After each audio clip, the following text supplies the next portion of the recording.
प्रश्न करत आहेत। दुसरी गोष्ट आहे, शाळेमध्ये गेल्यानंतर असे काही मुलं असतात ते अवांतर आवड थोड्या करतात, अजून काही गोष्टी करतात आणि त्यामध्ये त्यांना कुठून तरी नसेलचा काहीतरी त्यांना ते व्यसन केल्यानंतर आपल्या ब्रेनमध्ये एक डोपामाइन स्त्राव जो आहे तो कमजोर करतात। आपल्या ब्रेनवर त्याचा वाईट परिणाम होतो, पण त्या थोड्याशा वेळेमध्ये ते खुशी आनंद असतो त्यातल्या केमिकलमुळे।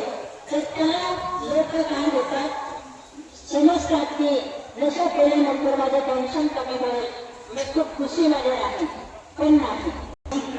सामाजिक संबंधित आणि बाहेर आपल्याला देश या सर्व गोष्टीमध्ये आपण आपलं नुकसान करून घेत असतो।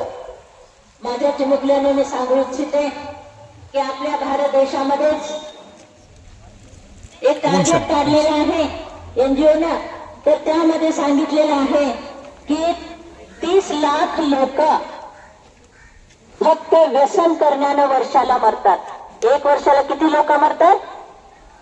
30 लाख लोक मरतात।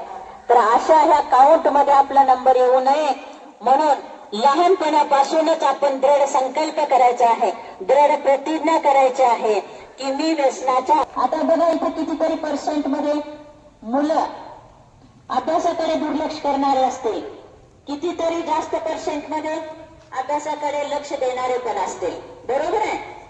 पण आपल्याला काही गोष्टी नाही म्हणायला शिकलं पाहिजे। काय शिकलं पाहिजे? नाही म्हणायला। बिडी कोण देत असेल काय म्हणायचं? सिगारेट कोणी देत असेल काय म्हणायचं? आपल्या भारत देशाचा एक चांगला नागरिक बनण्यासाठी आपण या शाळेमध्ये व्यसनमुक्त समाज निर्माण करण्यासाठी सर्वतोपरी प्रयत्नशील राहून अंमली पदार्थांच्या विरोधात आयुष्यभर कार्यरत राहण्याचा संकल्प करीत आहे।